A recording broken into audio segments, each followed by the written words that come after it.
सब बिक गया, सब बिक गया, सब बिक गया। चलो घर पे ईद के एक दिन पहले।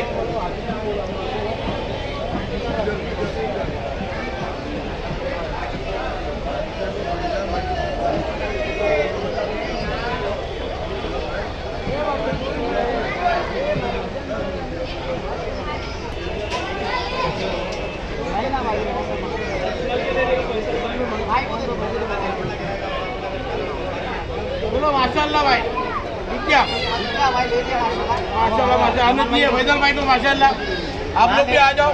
100 रुपए किलो है, 200 रुपए किलो है, 300 रुपए किलो है, सब है आपको।